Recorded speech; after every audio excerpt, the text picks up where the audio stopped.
Hello friends, स्वागत है आप सभी का आपके अपने यूट्यूब चैनल NYC एकेडमी पर। प्यारे साथियों, आप सभी अच्छे होंगे, आपकी पढ़ाई बढ़िया चल रही होगी। आज आप सभी के सामने मैं एक बहुत ही शानदार टॉपिक लेकर हाजिर हूं। जैसा कि आप सभी स्क्रीन पर देख रहे होंगे कि वैदिक पीरियड इतिहास में हम लोगों ने इसके पहले जो है पाषाण युग और साथ ही साथ जो है आदि ऐतिहासिक काल और प्रागैतिहासिक काल के विषय में हम लोग पढ़ चुके हैं। सिंधु घाटी सभ्यता के विषय में भी एक वीडियो आपकी आ चुकी है जो बहुत ही शानदार रही, आप सभी ने बहुत प्यार दिया। और आज की जो क्लास है बहुत ही अच्छी है और इसमें जितने भी क्वेश्चंस आपको जितने भी टॉपिक कराए जाएंगे, इसमें जो भी आपका जो है मैटर होगा बहुत ही बढ़िया मैटर है। आप सभी वीडियो को पूरा देखिएगा, वीडियो को स्किप नहीं करिएगा। और हम लोग जो है बहुत ही जल्द इस सेशन को शुरू करने वाले हैं। आप सभी जल्दी से सेशन को लाइक एंड शेयर कर दीजिए। तो जैसा कि आप सभी देख रहे हैं कि वैदिक पीरियड, वैदिक काल के विषय में आज हम पढ़ेंगे। देखो, वैदिक काल क्या था? वेदों से जुड़ा हुआ काल, जिसको हम बोलते हैं। आर्य लोग जो होते हैं, उन्हीं के द्वारा वेदों को लिखा गया है। ठीक है। अब वेद आर्यों ने कैसे लिखा? आर्यों का थोड़ा सा इतिहास हम लोग अगर ध्यान दें यहाँ पर, तो आर्य लोग मध्य एशिया के निवासी थे। कहाँ के निवासी थे? मध्य एशिया के। मध्य एशिया से ये लोग आए थे। और मध्य एशिया में क्या हो जाता है कि वहाँ के जो घास के मैदान होते हैं उनको हम लोग स्टेपिस बोलते हैं। और ये घास के मैदान वहाँ पर क्या है, सूखा पड़ गया। और सूखा पड़ने की वजह से वहाँ से ये लोग जो है निकल करके भारत के पंजाब और सिंध क्षेत्र में आ जाते हैं और यहीं भारत के निवासी बन जाते हैं। और यहीं पर जो है उन्होंने आर्यों के द्वारा ही जो है वेदों को लिखा जाता है। तो वैदिक काल को थोड़ा समझने के लिए आप सभी देख रहे होंगे कि वैदिक काल जो होता है ये 1500 ईसा पूर्व से प्रारंभ होता है। जैसा कि आप सभी स्क्रीन पर देख रहे हैं, 1500 ईसा पूर्व से 600 ईसा पूर्व तक चलता है, 600 BC तक चलता है।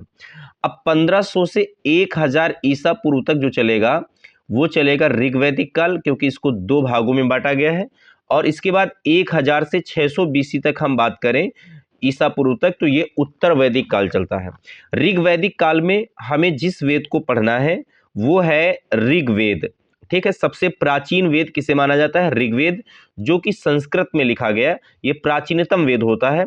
और उसके बाद उत्तर वैदिक काल में जब हम आते हैं स्टूडेंट्स, तो उत्तर वैदिक काल में आपको 3 वेद स्टडी करने हैं। एक इसमें होता है सामवेद, दूसरा यजुर्वेद और तीसरा होता है अथर्ववेद। ठीक है। तो इस प्रकार से वैदिक संस्कृति को, वैदिक काल को दो भागों में डिवाइड करके हम लोग पढ़ने वाले हैं। तो सबसे पहले हम लोग थोड़ा सा आर्यों के विषय में थोड़ी सी जानकारी इकट्ठा कर लेते हैं। देखो, आर्य लोग जब भारत में आते हैं तो भारत में इनका अधिकार उत्तर में कश्मीर तक, और अगर पूर्व में बात करें तो पूर्व में जो है यहाँ पर ईस्ट पश्चिम बंगाल तक होता है और पश्चिमी गंगा तट तक होता है। इसके बाद फिर उत्तरी राजस्थान तक जो है बात करें हम लोग, और इधर अफगानिस्तान, ये क्षेत्र जो था ये आर्यों का अधिकृत क्षेत्र था। आर्य लोग यहीं पर अधिकार अपना जमाए हुए थे, यहीं पर ये रहते थे। इस पूरे भूभाग पर अधिकार कर आर्यों ने ही आर्यावर्त नाम दिया। तो भारत का सबसे प्राचीन नाम जो होता है वो आर्यावर्त होता है। तो आर्यावर्त भारत का नाम ही क्यों पड़ा? आर्यों की वजह से, आर्यों के बस जाने की वजह से इसका नाम आर्यावर्त पड़ा। ठीक है। अब ये भारत का सबसे प्राचीन नाम है। इसी उत्तरी और उत्तरी एवं उत्तरी पश्चिमी भारत पर, भारत में आर्यों ने एक ग्रामीण सभ्यता प्रारंभ कर दी। अब सीधी सी बात, जब वो निवास करेंगे तो वहाँ पर ग्रामीण सभ्यता का मतलब है कृषि करेंगे और पशुपालन जो है करेंगे। तो इस तरह से अपना जीवन इसी प्रकार से वो जो है व्यतीत करेंगे, अपने जीवन को चलाएंगे। तो एक प्रकार की सभ्यता विकसित हो गई और इस सभ्यता को नाम दे दिया गया वैदिक सभ्यता।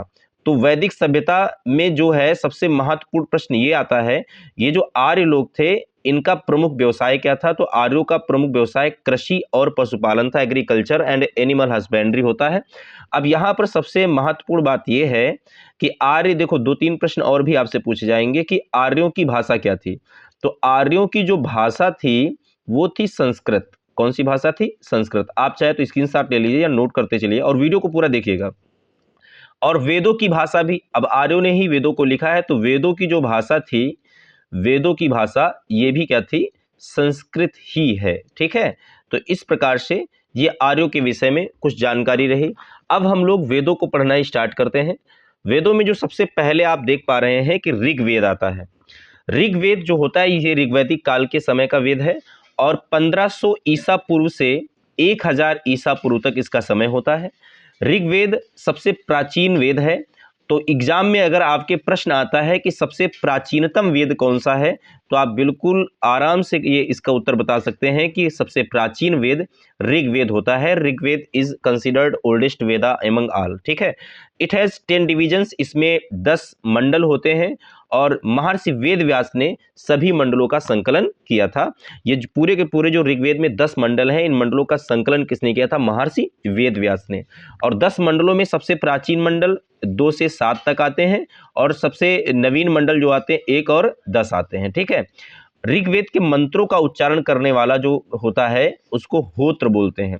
तो होत्र क्या होता है? होत्र ऋग्वेद के मंत्रों का उच्चारण करता जो होता है उसको होत्र बोला जाता है। और गोत्र शब्द जो होता है वो सबसे पहले ऋग्वेद में मिलता है। जैसे कि आज भी जब कोई कार्य होता है तो लोग, बहुत प्राचीन लोग जो संस्कृति वाले होते हैं, वो बोलते हैं कौन सा गोत्र है इनका, तो ये गोत्र शब्द जो मिलता है ये ऋग्वेद में मिलता है। ठीक है, हम लोग आगे बढ़ते हैं। अब देखो, ऋग्वेद के कुछ मंडल हैं जहां से आपके एग्जाम में सीधे सीधे प्रश्न बनते हैं, और ये प्रश्न सबसे इंपॉर्टेंट है कि ऋग्वेद का जो तीसरा मंडल है, इस मंडल में सबसे पहली बात तो इसकी रचना किसने की? तो ऋग्वेद के तीसरे मंडल की रचना महर्षि विश्वामित्र ने की। ठीक है, और विश्वामित्र ने ही गायत्री मंत्र लिखा सूर्य की स्तुति के लिए, और यह सावित्री को समर्पित किया गया है। तो सबसे इंपॉर्टेंट प्रश्न बनेगा कि ऋग्वेद के किस मंडल में गायत्री मंत्र का उल्लेख मिलता है? तो आपका जवाब होना चाहिए ऋग्वेद के तीसरे मंडल में गायत्री मंत्र का उल्लेख मिलता है। फिर ऋग्वेद का जो 10वां मंडल है, इसमें क्या है? ऋग्वेद के 10वें मंडल में इस मंडल की रचना महाश्वेत, एक ऋषि थे महाश्वेत, उन्होंने की थी, और इसी मंडल में वर्ण व्यवस्था को बनाया गया। आप सभी को पता है हमारी जो सामाजिक वर्ण व्यवस्था थी ऋग्वेद वैदिक काल में, वो 4 वर्गों में बटी थी, ब्राह्मण, क्षत्रिय, वैश्य, शूद्र। लेकिन ऋग्वेद में ये जो वर्ण व्यवस्था थी ये एक तरह से कर्म आधारित व्यवस्था थी।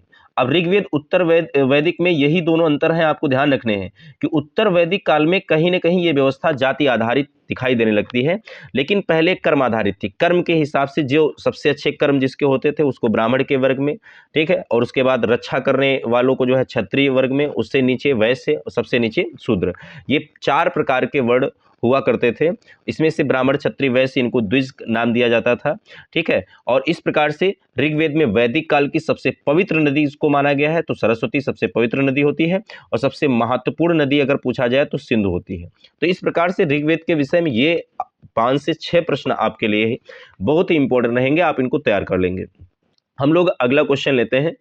अगला जो आपका वेद आता है वो सामवेद होता है। देखो, जो सामवेद होता है इसे संगीत का जनक कहा जाता है, क्योंकि ऋग्वेद पूरी तरह से संस्कृत में था। संस्कृत भाषा समझना इतना आसान नहीं है, तो वेदों का मुख्य लिखे जाने का कारण था कि वेदों की जो शिक्षाएं हैं वो लोगों तक पहुँचें, लोग इससे जागरूक हों, लोग अपने मन में इन शिक्षाओं को उतारें और वो भी अच्छे कार्य करें। तो अब किसी शिक्षा को संस्कृत में ऋग्वेद लिखा गया, तो संस्कृत को समझना इतना आसान नहीं है। इसीलिए उस संस्कृत को जो है अनुवाद करके गायन में उसको परिवर्तित कर दिया गया, यानी गीतों में, सूक्तियों में परिवर्तित कर दिया गया, और वही बना सामवेद।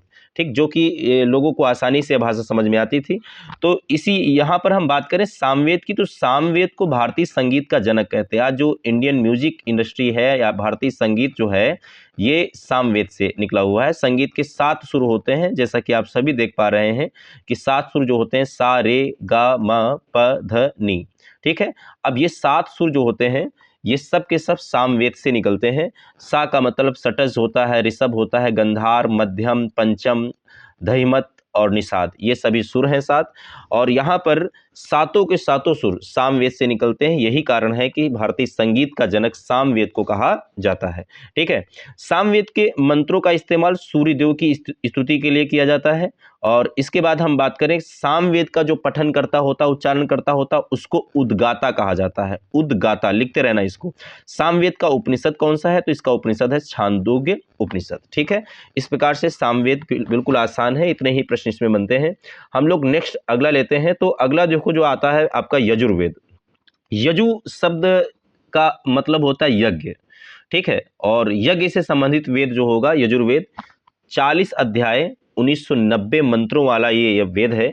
इसे पद्धति ग्रंथ भी कहते हैं। क्योंकि जो धार्मिक क्रियाकलाप होते हैं, धार्मिक क्रियाकलाप जब भी हमारे घरों में होते हैं तो वहाँ पर जिन मंत्रों का हम लोग इस्तेमाल करते हैं वो यजुर्वेद में लिखे गए हैं। और यजुर्वेद में यज्ञों के नियम, यज्ञ वगैरह जो कराए जाते हैं, हवन वगैरह जो कराए जाते हैं, अन्य धार्मिक क्रियाकलाप कार्यक्रम जो कराए जाते हैं, उनमें जो ब्राह्मण द्वारा जो है मंत्र उच्चारण किए जाते हैं, इन मंत्रों का उल्लेख यजुर्वेद में मिलता है। यजुर्वेद एकमात्र ऐसा वेद है जो गद्य और पद्य दोनों में, ये प्रश्न तो बहुत शानदार है, सदाबहार क्वेश्चन है, कई बार एग्जाम में आया है। यजुर्वेद एक ऐसा वेद है जो गद्य और पद्य दोनों में है। यजुर्वेद के उच्चारणकर्ता को अथर्वयु कहा जाता है, अथर्वयु, इसको याद रखेंगे।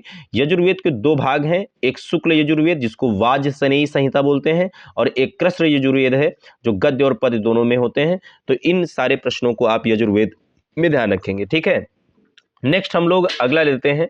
तो अगला आपका आता है अथर्ववेद। आज का क्लास का जो है अंतिम वेद है। अथर्ववेद जो होता है इसे श्रेष्ठ वेद भी कहा जाता है। सभी वेदों में सबसे नवीनतम वेद कौन सा है? अथर्ववेद है।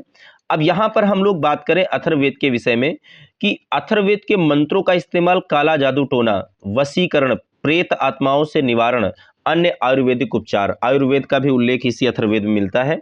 ये बहुत ही इंपॉर्टेंट प्रश्न है, कई बार पूछा गया है कि काला जादू टोना, वशीकरण, प्रेत आत्माओं से निवारण आदि आयुर्वेद का उपचार ये किस वेद में उल्लेखित है, किस वेद में लिखा गया है? तो अथर्ववेद में इसका उच्चारण मिलता है। और इसके उच्चारणकर्ता को ब्रह्मा कहा जाता है। आप याद रखेंगे, अथर्ववेद के उच्चारणकर्ता को ब्रह्मा कहा जाता है। और गोत्र प्रथा का सर्वप्रथम प्रयोग अथर्ववेद में मिलता है। वहाँ गोत्र शब्द था ऋग्वेद में, यहाँ गोत्र प्रथा के विषय में बताया गया है। तो इस प्रकार से आज की जो क्लास है इसमें आपको 4 वेदों के विषय में पूर्णतः बताया गया है, और आशा करते हैं आपको समझ में आया होगा। मेरे जो भी स्टूडेंट्स हैं, जो भी साथी हैं, चैनल पर नए हैं तो चैनल को प्लीज़ आप सब्सक्राइब जरूर कर लीजिए और शेयर जरूर करिए। और आज की वीडियो में हम लोग इतने रखते हैं। नेक्स्ट हम लोग फिर से जो है एक शानदार क्लास के साथ फिर से हाजिर होंगे। धन्यवाद।